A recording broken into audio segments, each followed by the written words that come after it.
September 10th, and this is our weekly Unity Forum. This is the day each week that we set aside to connect with our various stakeholders, family, staff.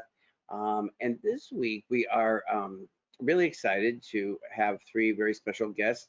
If there's going to be a theme to this Unity Forum, I would say these three people are professionals who, in one way or another, are very intimately kind of connected with NuPath, but not employees of NuPath technically, and sort of we're wanting to give their impressions today on their perspective, kind of as being people from the outside, kind of looking in at our response to the COVID pandemic, our communication, our performance in a number of different ways. But before I do that, I want to make let folks know, I announced it today at our business meeting earlier today, but we have made the decision to promote Karen Franklin into position of Vice President of Human Resources. Karen has worked for NuPath for over 4 years and has been just an amazing a force as we have kind of figured out this pandemic and all of the implications that it's had on our human resources department. She brings a fresh and a joyful energy to her position. She's compassionate, smart, really, I believe, understands what we're trying to do at NuPath, and I know many staff have had numerous occasions to meet her, to know her. People call her with questions. It's not really going to change her functional role, but it is giving her a title that she deserves, and I'm very happy to be able to do that for Karen. So if you happen to see her or want to send her a congratulations message, please do so. All right, our first guest is a speech language pathologist that I have known, it's got to be over 20 years now. I know that she's had, according to my records, and Greg, you could pull her up anytime you want, Mary Lou. Oh, heart. that was really loud. It came through really loudly all of a sudden. Hi, Mary Lou, how you doing? Good, Dan, how are you? You know, I'm fine, thank you. I was really excited when we had the idea. There's Lee Wilmot. Oh. We weren't sure we were going to get her, but there she is. Oh, good. Okay, this might work out. You have been just a part of our programming for so many years. You've seen NuPath go through numerous iterations and changes from when we moved our day hab from the location in New Boston Street over to Sylvan Road, and then from Sylvan Road over to where it is now. You consult to all of our programs one way or another. I consider you to be a leader in the field. You have connections with so many different organizations, especially here in the North Shore. How many agencies do you work with now? Four. Four. But you've had connections with so many over the years. You've maintained a real direct kind of influence in the therapy and in your consultative services. Not only do you do initial speech evaluations for people coming in, but you assign measurable goals. You go to all the interdisciplinary team meetings. You've got a vigorous and excellent sort of understanding of how we wish to use technology in helping people communicate and providing them with alternative ways of doing that. You have kept or participate with Northeastern University's graduate school. You bring your graduate students in and you use them as another resource, or I don't know if you've done it recently, but these are things that have happened over the years. And the thing that's so striking about you is that you just don't seem to have grown complacent during the time. I've told you that before, and I appreciate that so much about you, because it just seems to me that you continue to attack your role in a very earnest and authentic way that means a lot to me. Over the years, I've kind of used you in a kind of a more general way. You've advised us of things. You help keep it real. You'll tell me if we're going astray or if you need more equipment, more technology. And I've really appreciated your presence as part of our team, and the wonderful work that you do with our clients and for their families. So thank you so much for all you've done. Now, you've had a chance to see how some other organizations have been doing some things. You have participated in I don't know if you do both the Town Hall Unity Forum or if it's Unity Forum that you do, but you've stayed connected in our whole kind of communication outreach during this pandemic. How do you think we've done? How would you sort of rate us as in getting the right kind of amount of messaging or the information that we're providing to our staff and to our clients and their families? I think it's been awesome. I mean, I have watched most of them, not always live, but I'll catch them on YouTube. Well, I like the Unity forums because I've enjoyed getting to know people better at NuPath and different things about them. I don't always get that chance as a consultant because I'm, very few hours, and the hours can be intense while you're there. So there's not a lot of time to get to really know people. So it's been fun to watch that part.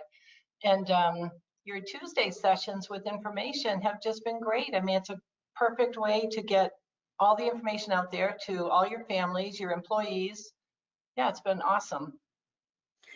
We we sometimes do these things in a vacuum because we just it's how we do things. We don't really think about how other organizations are doing things. But we don't always hear compliments. If I hear anything, I'm much more likely to get complaints. You understand that probably too.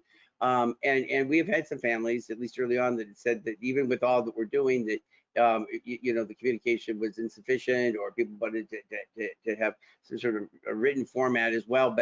But yeah, so using the video and this medium has really been in a way that we can get the consistent message out. Since we're all going virtual, and with the teleservices that our staff are doing, and you've probably seen examples of that in various iterations, in your travels, how is that going to affect your role as a consultant in the work you can do virtually? It seems that there's almost nothing that can't have some sort of reasonable facsimile, or we're trying to do everything virtually because of the pandemic. Is that something that's going to continue to shift and evolve, do you think, on your side of things, or will you always need to have a direct kind of in front of the person model? Well, I think communication is always nice in person, but there have been a lot of adjustments that have been made to make the job work with COVID. Helping out with some Zoom sessions and making some virtual activities for staff to use. Yeah, I think it's difficult to do what we do without actually seeing people, though. I just get so much information by watching someone in a group, or just being able to interact with them in person. I definitely find it more difficult. This virtually, it seems we were thinking about this, and I was talking to somebody yesterday about whether there might be a market someday for a very well produced, well crafted, content rich kind of virtual programming. But the problem is that all of our people are coming from such different places, aren't they? It's hard to put together a group that you can say, okay, for this group we're going to use level A module, or Right. 2.3 module or something, because when you do that kind of uniform experience, it seems to me that you're going to always lose people because they're going to be just caught up in what others are, and maybe some people can understand it, but it's not that individualized approach. And that's what a lot of what you do, isn't it? Like sitting down one-on-one with folks. Well, and in terms of our consultation with staff, that would be a lot of what we do in terms of, well, how do you adjust this activity so that someone of various levels can participate? And like you just said, that becomes very, very difficult virtually. Oftentimes you have parents helping the individuals at home, or depending on the person, there may be nobody helping them with the activity. So yeah, those challenges are tough, and I've struggled myself just trying to come up with activities that can be used online with folks that are lower level. I really haven't come up with anything good yet. I know it's so hard Yeah. to think of a way to gauge people, because it's not, it's not just scooting them up in front of a monitor and trying to keep them busy. We want this to be, useful and functional kind of way to spend time. And I'm sure that, Mass Health and, our the funding, sources that are paying for this, whether that be Medicaid or the department, they want to see some, some outcomes probably. And so there's been a real, a friction point, I guess, when it comes to, what's being accepted here for certain things and what's not. I mean, teleservices is whether that be telehealth or by now I'm sure almost everybody's probably engaged in some form of telehealth or some televised sort of experience. That's okay, but it's not always the best, way to engage with your doctor, let's say, or really doing much of anything unless it's just ordering something. And I know this is just working with my mother and her medical needs and trying to kind of help to set that up with the practitioners. It doesn't always work as well. And so even as there's a rush to kind of replace everything with the teleservices, I'm reluctant to think that we'll ever be fully, Oh, I hope not. Yeah, I sure do too. You've got 3 kids. I do. And what's going on with them? I usually start out with a personal note. Is everybody healthy and well? Have you been all able to avoid getting sick with this terrible pandemic? We have all avoided COVID, which is great. I got tested last week and it's official. The official. The kids are well. They're all just, working, doing their own thing. My daughter went back to RIT about a month ago, doing mostly virtual classes from her dorm and some of the labs they can do in person. So not a total waste of tuition money. I know, don't you? I think about parents out there. They're writing these big checks for school and thinking that their kids are sitting in apartments on campus or worse, working for the parents' home in some cases. I know that's got to be just. Are all 3 in college still? Oh no, my boys graduated a while ago. My oldest is living in North Carolina. His girlfriend is in law school down there, so they have 2 more years, I guess, down there, and then they'll come back. And what's that? They're not all living with you in your home right now. No, my middle son is. He works at one of the day habs, and he's still living at home. And of course, when my daughter comes back from college, she'll be with us. So we downsized a little while ago, and like some of the folks I've heard on your webinars, that families that downsize don't always plan on the kids coming home, which is what we did. It's a very small house. Did you do that deliberately? Did you move to a smaller house? So I happen to know the location of your house too, so that's got to be a big part of it. No, we didn't do it deliberately, but we didn't expect. I kind of thought my son would not stay with us quite so long, so. Yeah. You broke your foot. I hope I'm not getting too personal, right? But that was what a thing to have to also endure, during the era of COVID, Yeah. And that was not fun, but just walking my dog on the beach, and he ran into me and gave me a little compression fracture. So that's awful. But you've recovered. I have recovered. Yep. Were you nervous about going back out to programs as they started to open, Mary Lou? Did it worry you? Were you kind of it's. You know what, Dan, I really didn't. I mean, I just feel like you do the best you can. Everybody wears a mask, you social distance, you wash your hands. And I've been amazed at how well the clients have done. I think once you make all of this a part of their new routine, they just, it's not a big deal to them. We've even had some people verbalize that and just say, it's no big deal, it's fine. Yeah. So I've been amazed at how well. Clinicians haven't come back to NuPath yet, but the places I have gone back, I am really amazed at how well the clients have done. It's truly commendable. I promised you an answer as to when the clinicians were going to come back by today, but Dan Land is out today. I think he's getting some surgery or something on his shoulder. So I'm sorry, I wasn't able to ask him what the deal was with that. But you are in other programs that have opened up in the North Shore. Does everything do people seem to be doing everything pretty much the same way? Like, or do you see big differences in how agencies have kind of, attack this? I mean, do we seem to be more cautious than other organizations, or is everybody pretty much, would you say, on the same page? It feels like NuPath is a little more cautious in the sense that I think your numbers that you have back are still pretty low. Is that correct? That's correct, yeah. And not having the clinicians back yet, I mean, that's obviously a cautious measure. But I think most places are, being very cautious, doing what they need to do to keep everybody safe, and it's working. I haven't heard of any problems at all.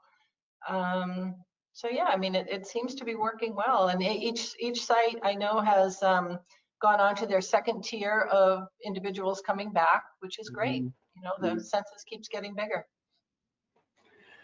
Well, as different pieces of this fall into place, and as we continue to move forward and keep people focused on keeping their masks on and not stupidly thinking they can take them off and they're not necessary, if we can keep the cases of COVID from increasing in any of our locations, then really we should feel confident, because that means that it's very unlikely there's any virus anywhere in our environments.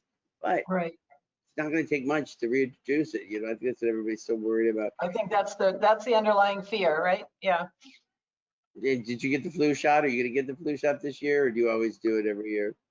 I don't usually. I haven't totally decided yet. Well, if you're around on Wednesday, swing by, because we have a flu clinic here. You can just drive through. Okay. Good to know. We'll let you have one of our flu shots. Mary Lou, it's so great to see you, and I appreciate you so much participating. I'm sure a lot of people are happy to see you. Maybe some clients out there to see your face, and they may be watching, and just be reminded of that there is going to be life after this, and we will get back to business as usual. Do you have any questions for me while you got me here, and anything you would like to, I don't think I have any questions, but I have told you, and I will say it again, I'm beyond impressed. And now after today, seeing all the work that goes into this presentation, I mean, it's awesome that you guys put that effort in. Yeah. Well, thank you. And thank you for being interested. I mean, you can't force or compel people to watch them, but it just says a lot about you, how connected you've been, and well before COVID, it just all along over the years that you have seems to be a real interest and a real love for this population, and you don't have your students that you usually engage, that's affected. I have one student with me. Two agencies were okay with having her, one of which she used to work at, so they already knew her. And the second one, we're just doing virtual activities, so she's helping create those and to perform them as well. So normally I have two students, but this year, right now, it's just one. Well, one thing I remember about you would send me a Christmas card, and I'd open it up and glitter would go everywhere, all over the place. Remember how we used to do that? It's your sort of trademark. I did appreciate it. I haven't had that in a while, though. But all right. Well, it's just a delight to see you. I hope we get you back here soon. Haunt me. Continue to follow up and check in with me, and I'll try to get you an answer on that. We should, maybe we just don't have the clients to make it worthwhile to come back. But I think that's going to be changes as we try to bring in a few more. Some of it's transportation too. We just have. Right. Yeah. Well, thank you so much. You're welcome. Nice to see you. You have to have your kids all watch your outstanding performance. That'll be after dinner tonight for sure. Bye-bye. Thanks so much. Bye. I like Mary Lou. She's a special person. We've got a lot of special people working for NuPath or connected to NuPath, and I am the luckiest guy around to be in this position and to interact with so many smart people. So our next panelist is Veronica St. Cyr. Veronica is the customer success manager for Waypoint Interactive. In her role, she oversees everything having to do with navigating life. Look at you. It's nice to see you. It's nice to see you again. We were talking about, maybe I should go off on this tangent, but you're an intelligent, introspective, thoughtful, sort of ambitious young woman, and so I just like me. We have so much in common. But we were talking earlier, and I don't know, I probably brought it up. Don't ask me why, about how women are often assigned adjectives that they're descriptive of their physical beauty. You'll say, oh, the beautiful and talented, or the beautiful and successful. And people think I mean, you're beautiful, so it lucks out. We luck out. We'd say that, but what if you weren't beautiful? It assigns too great an importance to the physical beauty. And then you said, well, you wouldn't go around saying to a man, the handsome, devastatingly, Oh, it's so uncomfortable if men introduce men like that. It would just be so weird. So I resisted the temptation to say the beautiful Veronica. So well, I appreciate that. Thank you. You're not formally and officially an employee of NuPath, but you may as well be. You know so many of the people that that work here, especially if they're connected to navigating life. Your background, before you came to us, I think you were with Town Square Media, and doing promotions, integrated marketing. You worked radio, so you had a kind of a perspective. Well, you're the real deal. And we wanted sales to help us with navigating life and getting that to the hands of people. And I remember, do you remember our first conversation? I called you to interview you on the phone. Tom said, hey, take a look at this person. And I just remember just hitting it off with you. And you were like, I really like the program. I've looked at it and the app, and that meant so much to me after you had a chance to kind of really look into it more. Almost right from day one, you were so just passionate about it. Talk to us about what this past, has it been 2 years? It's been almost 2 years, yeah. Obviously, since COVID, it's been a fever dream, but it has been a fever dream. By. What has this been like for you, given some of the things you've done before, and now working and just talk to us about how it's been. And yeah, it's been interesting. So the company you mentioned I came from is a giant, the third largest radio group in the country, and coming out of an agency that was very bureaucratic, that looked at people like numbers, the human, like the actual person, the employee wasn't important. Being able to immediately transition into a role where I got to touch something that was related to a mission and improving people's lives, already it filled this void that existed working in corporate radio. And I will say almost all of my friends from college majored in public health and all went into human services, particularly working with adults with disabilities, one who works with children, one who works with people with traumatic brain injuries who live in residential apartments, and he does 24-hour shifts with them. And there was so much of what they would talk about and how I'd see them connect that I was not able to ever really understand. And so funny enough, professionally has been the coolest thing. I'm excited to get up and work on this every day.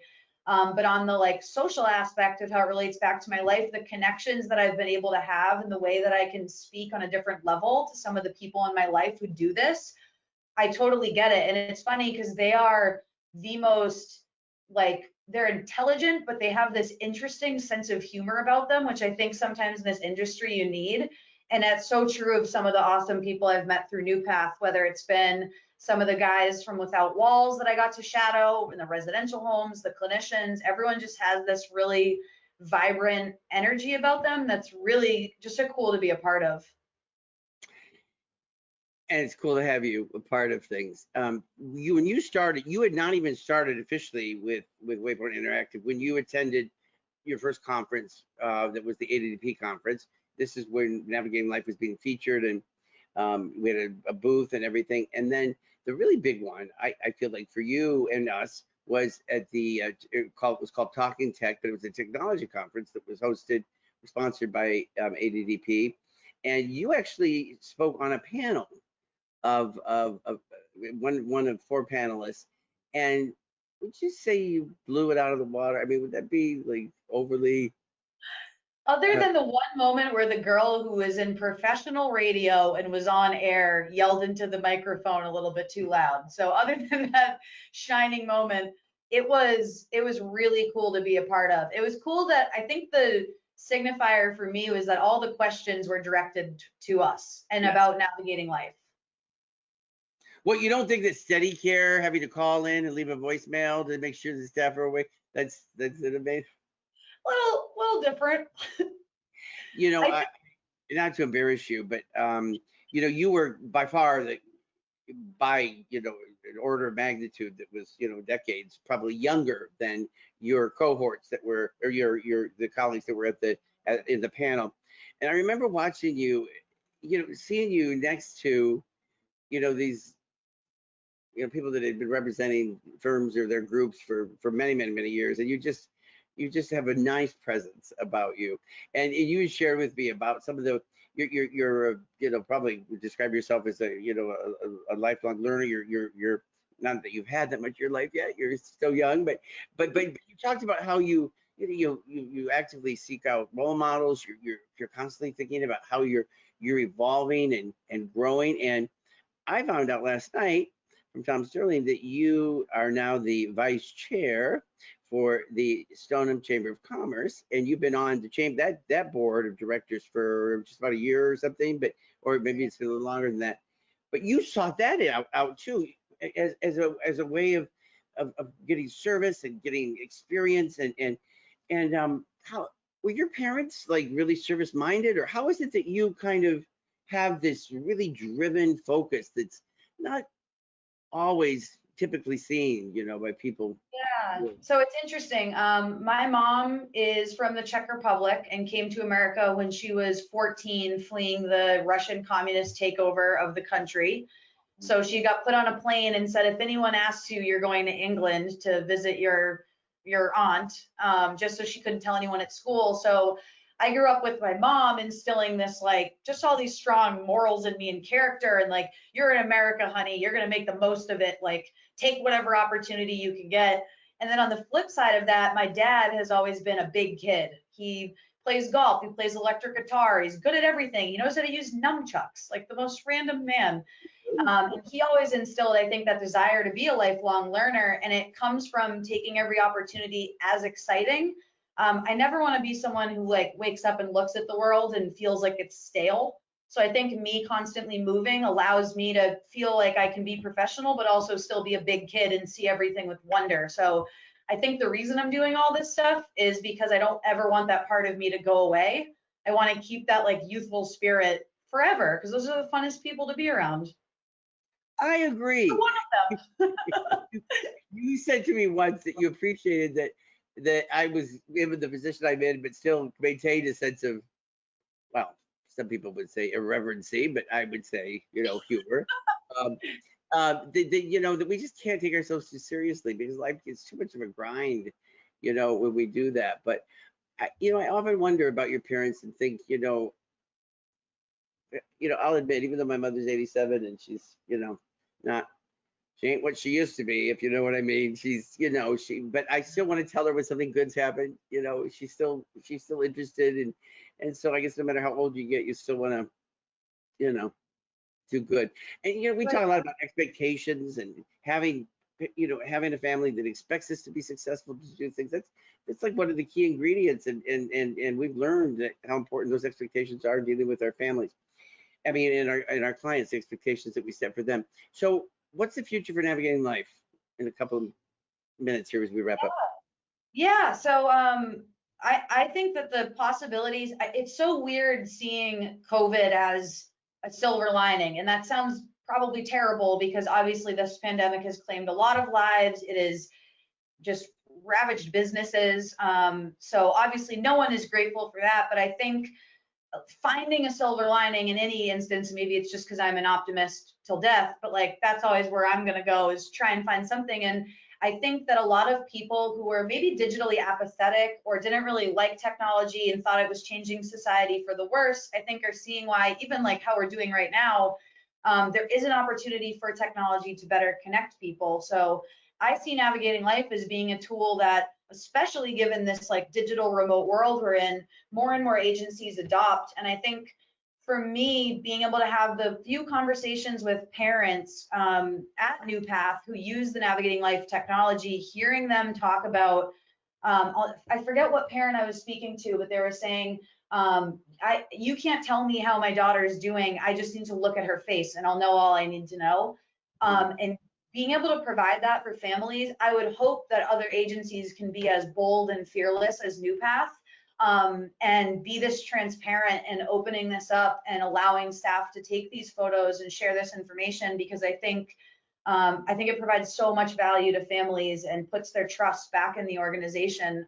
So I'm really looking forward to being able to bring this to other agencies and share the success that NuPath has had with it. You know, when COVID hit, we were about ready to sign a couple more organizations on. You know, it felt like things were starting, you know, the work was paying off. And then, you know, all of a sudden, you know, people are distracted, rightly so, by the pandemic. And then, you know, now it's the fear of what's, you know, is it going to be a recession? What's the, you know, the budget going to look like next year? And so we really did need to regroup and try to like think of a different strategy. You know, Lee Wilmont's the third panelist, and so of course you're very aware of the kind of pilot project that we're doing with DDS. But I mean, with all of the talk about doing many of these monitoring visits, you know, quality assurance reviews, so many layers of quality assurance that the department has, and seeing that go to a virtual model, you know, it doesn't take a, you know, rocket science to say that, you know, they'll be needing technical support in order to accomplish what they say they're going to set out to do. And if we just manage to be at the right place at the right time, well, yeah, and if it helps them digitize some of the information that's been on paper, I think in my mind that's also another win-win. Yeah. Well, you know, I love working with you. You're the perfect, you know, you're great about always having an agenda, moving things along, but not in a way that makes me feel like I can't crack a joke here or there. And you're just, you know, a breath of fresh air. It's been so great having you around, and the passion and the energy and the enthusiasm and commitment and all of it that you bring every day. It's really paying off. So thank you, Dan. Well, not to echo and steal Mary Lou's closing remarks, but I think a lot of it does come from you at the top, and just pretty much everyone I've met through NuPath, whether it's shout out to Daynor if you're listening, my man on the No Walls group, Brian Ellsworth, Elder, anybody that I've had communication with, or any of the people. I'm sure if you're at the front desk ever, you've seen me just randomly walking around the building when I was allowed to be inside.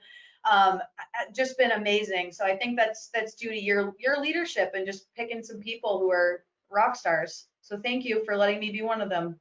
Well, it's very kind of you to say. I'm part of the most amazing team, you know, that a guy or girl could ever have. I just, and you know, some of these dark days that we've had where we've been distanced, at the business meeting that we had this morning, I was talking to the team, and I was like, I long for, I really need some of those connections, and you're always somebody that would bring that to me. But we've been able to see each other in person. We came to our finance committee meeting last week even, and so we'll be seeing more of that. But so great to have you here. Thank you for coming on board. Thanks for all you do for us and for getting this thing moved on. And we got this. We do got this. And thank you so much for having me, Dan. You're terrific. Thank you so much. Bye, Take care. Bye. All righty. You know, we had I'm not going to go there. I was going to talk about what we did earlier, but we're pushing up against the time, and I don't want to run our third panelist short on time. I don't think this person's going to be any kind of a stranger to most anyone that's probably watching this. Ms. Lee Wilmont is a former NuPath employee. There, is when they told me I might have to suffer just your voice and not, Dan. I was ready to just cancel everything. I said, just Mhm. wait. You're important. You see, we only have you for 5 minutes or something. I know I've been told that you've got, other imposing, Yeah, no, you can have me for as long as you want. I'm fully invested in this conversation at this point. So I met you when you were, oh, my dear sweet little angel. Remember you, Oh, the gosh. AmeriCorps volunteer. It just seems like a million years ago, but it was It does, doesn't it? almost been 10 years. And the funny thing Mhm. I remember is you had talked about you were going to go to law school and become a corporate. I don't know exactly what it was you were going to become, but it just seemed like it was a meaningless, sort of, corporate identity. I couldn't believe that you would do that. But then again, you're super smart. And I thought, that's the best way to make money. And then we had this exchange where you were like, aren't you going to offer me a job after you finish your I know, very I was self-presumptuous. I think I was 22, Dan, and I said, so anyways, my tenure is finite here. So what was your name again, Dan? Aren't you the something C something? Can I have a job Oh, here? Yeah, it was. you knew quite Wow. well who I was. You I knew. did, but the thing is that I can't believe how much gumption I had as like a 20-something to march up to the COO at the time, soon to be CEO. I think you've just been announced. See, you've got the important thing that really takes to be successful. That is just this blind, like just you're going to do anything. Never stop to even think that you might not be successful. Never occurs to you. You're just going to go right into it. I loved you almost from the second that I started working with you. You just brought this kind of you were like a red hot race car or something, like ready to go out into the autobahn or something. And we are like, but you hadn't had a lot of experience working in the real world. And since in your time at NuPath, you were rehab coordinator, then a program manager for Huntley Lane, then the senior program manager of Westford, and finally then program director since 2017. You built an incredible team. You brought stability and systems, much needed systems to our Westford location that had been kind of this, kind of in the outback. It sort of had its share of challenges over time. During the 6 years and 4 months, I got that off your LinkedIn. You were, Wow. Ooh, resourceful he is. you raised over $10,000 in your tenure here with the organization. That should be someplace on your LinkedIn profile. You are a Club 50 Dynasty member or legacy member, meaning that you were part of every Club 50 that there was since we began it. And there's no reason to say that those days are gone, because just because you work for DDS doesn't mean you can't raise enough money to be on No Club 50. conflict there. I'm just I saying. must say, I did donate. I did donate this past year. Did you get a letter from me? I think I donated to you. I definitely donated to some favorites, of course, my Westford comrades. Oh, that's right. That's what you did. Yeah, I guess these are different days. You are somebody that joined us for both of the, sort of delegations that went down to DC when we, began to review and unpack the whole St. John's model. And then when we went back again, asked to provide this national training at the conference. And you've spoken at our, I keep saying our, I know you're no longer an NuPath employee, but spoken at our annual celebration. Just such a public and just central roles that you've had in even your influence of your teams. So when we heard that you had taken a position with DDS, um, I was really sad at first, but then I said, why would I ever want to stand in the way of somebody that's going to be an ally on the other side? Brilliant, brilliant, brilliant you are. And since then, I'm so glad we've kept in touch, because I could not find more joy than I do when I hear how you are building, now that you work for DDS, you're clinical director for the Lowell area. managing a team of 25 plus. I don't even know how many service coordinators, but you're bringing a kind of a new path elegance or a new path chic to, it sounds to me like some of the stuff you're doing is really so client focused, client centered. Can you talk to us a little bit about what the transition was like and sort of what it's been like during the whole COVID? And let me just add this in case it comes up. You are now overseeing the pilot that we're working on with DDS, and was just giving you an opportunity to, really have a huge impact while also helping your former employer. So I'm gonna stop talking now, and I want you to tell me about how it's been going and what you're doing. Okay, sure. But can I just start by saying, Dan, you can always call me beautiful, and I will never, take offense, and you can certainly introduce me that way. The gorgeous, sexy, beautiful. Oh my goodness gracious. So yes, I transitioned to DDS about a year ago today, and it has been a wild ride.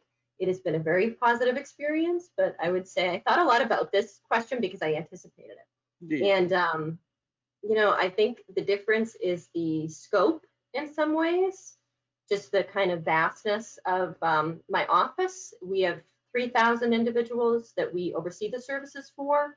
They're folks from ages 2.5 all the way to the end of life. They're folks with some incredibly complex challenges, some incredible interests that are very inspiring. Really an interesting cross-section of humanity is encapsulated in this job. And in that way, it's a great learning experience. I mean, you learn something new every day. You can't not learn something when you meet the different sort of characters that I come into contact with, particularly as the clinical director.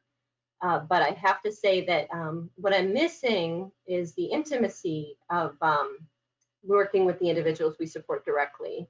And I miss it so much. And I miss so much the staff, the direct care staff and the frontline management that I used to work with.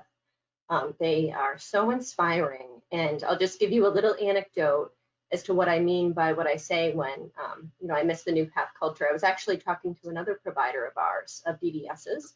And this provider, it's a great provider. They're in Lowell. They were in a day program. And they were talking about just how excited folks were to be back in the day programs, even masked, even social distance. And I imagine what that must be like at NuPath. And it made me happy. It made me envious. It excited me to the point of where I asked her to come speak at one of our staff meetings because, we all got into this field, I think, or stayed in this field in my case, because we love working with the folks with disabilities that we support. And I miss that so much. And all of my colleagues do. We hate that we have to be outside of programs, masked, away from people. We hate that we can't just, stop in on a house and chat with the house manager and troubleshoot issues that way, and that it has to be through a screen.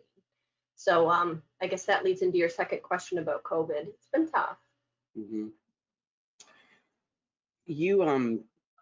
I've noticed something. Well, just you have recounted some of the things you've done with your team, and I wonder if it hasn't caused some of your team members to be kind of like, what's this now?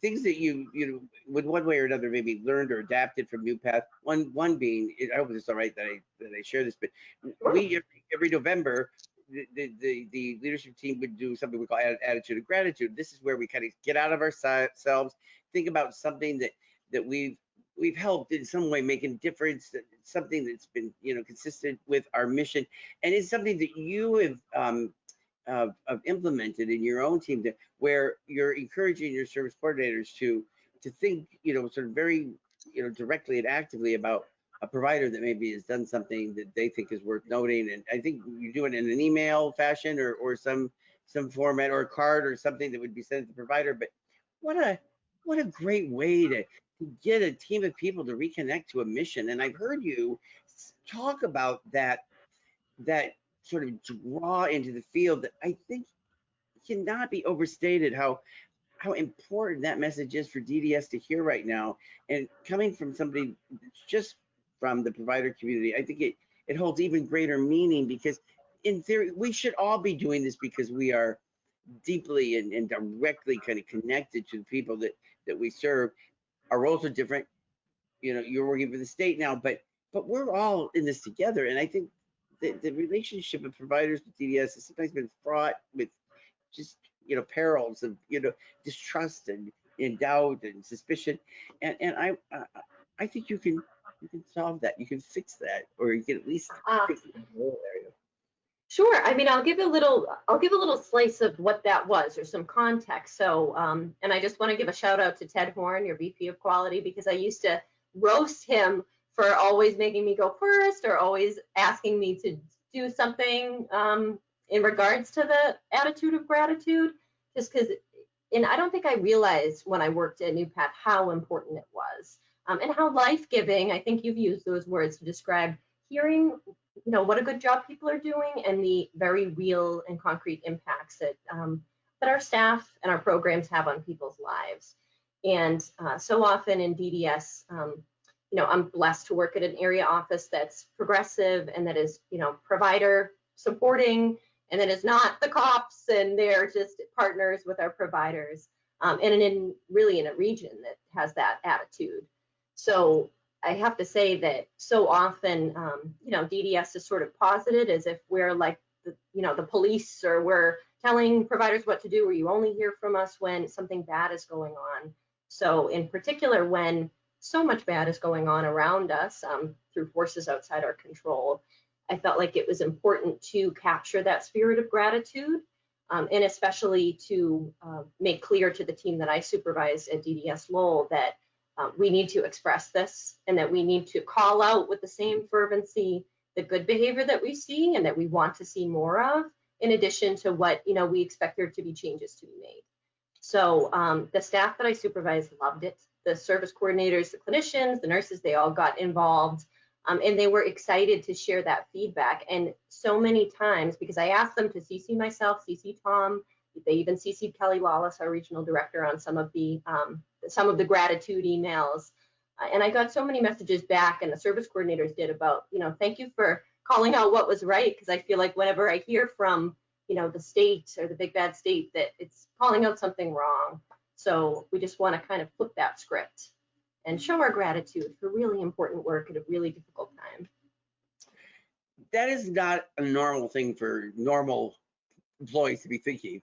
I just think it's exceptional that you've given it that much thought, and you're being so direct about it. So I just think it's marvelous. You are since COVID hit, and you've had a tragic, you lost your father. I don't know how else to say it. Again, very sorry for your loss. That's, so you had the terrible experience of trying to bring honor to your father's wonderful life in a way that you were masked and social distance, and were limited in how you could do it. COVID makes everything so much harder, even the hard stuff even harder still than what it would be under normal circumstances. You are now enrolled at William James College in organizational psychology, getting your master's degree, which I'm very jealous of, because I think that's a fascinating field. That's a lot to manage, since while your new job, you're dealing with the challenges of COVID, you lose your father, all of that. I don't know if this is a question. I guess it's not really a question. Acknowledge that it's been a lot, but you just seem to have handled things very, of course, very very well, like I would expect you to, and just acknowledge that it's just been a lot, It has been a lot, but I think I just returned to that refrain of gratitude, and I can't thank enough, I think my training at NuPath for showing me, what real challenges look like, what some of the folks that with disabilities that we support, what they contend with, what some of the families, who have raised children with profound disabilities, what they deal with. And it gives me an extraordinary sense of perspective. And the training at NuPath about, recognizing the good and acknowledging that first and foremost, recognizing the life of my father, that he was, a naturalist, that he was an author, he was a talented artist, and all of the good that he put into the world kind of helps me grieve him in that way, and helps me be grateful for his life. And in the same vein, the challenges of COVID, they really crystallize what's important, I think. And they crystallize gratitude for me even more, because I'm healthy, I'm employed, I'm in a field that, makes me so passionate. And I have friends like you and other And you're beautiful. We've already established that. Well, feeling about community. I am so grateful that that you've remained, that you honor us by continuing to be interested in what we're doing down here. You listen to many of our, our virtual town halls or I can't believe that you do still, but you. I do. Oh my God, you're calling me out. I'm like a NuPath stalker. I am always concerned, not concerned, but just like, if I hear, especially that the Westford or employment folks are on, I'm on it. Like I want to see them. I want to hear the incredible things that they're doing, and the folks that we support. So yes, so I'm a secret fan. I'm a not so secret fan now. Thank you. To be fair, DDS sought you out. They hunted you down. They offered you a big offer you couldn't refuse. But I took secret pride in that because I feel like they wouldn't have done that if we hadn't, helped prepare you to the evolving master that you are today. And I know that you were ours first, so we'll always be. You always have a special place at NuPath. You know that to be true. Oh yeah. And as we move forward, navigating life and moving through this crisis, it sure is nice to know that we've got a friend, solid friend that is that just gets the way we think up in DDS. And something tells me you've got a long and very bright career ahead of you, no matter what you choose to do. Thank you, Dan. Thank you so much for coming on as a guest panelist with your busy schedule and everything. We got to get together again soon. I know I speak for many, many people here at NuPath that you are missed and definitely not forgotten. And keep up the good work up there. You're doing awesome. I'm very proud of you. Got it. All right. Thank you. Bye-bye, Lee. All right. Yeah, it's been a day. We've had a lot of busy stuff going on. Guys, thank you so much for your attention, for being here, for participating. It does, Mary Lou said it, but it does take some time to kind of put these together. Time I could be doing other things. I want you guys to be connected. I want you to know what's happening. I think it's important that we are connected to one another, especially during this time when we're limited in our social distancing. So I lectured you enough on Tuesday for 2 weeks, probably 2 weeks worth, but please continue to wear your masks and monitor all the social distancing guidance. We've got this. We'll do this together. I know we can. And things are just going to get more exciting. So thanks for being here. And we'll talk to you guys soon. Bye-bye.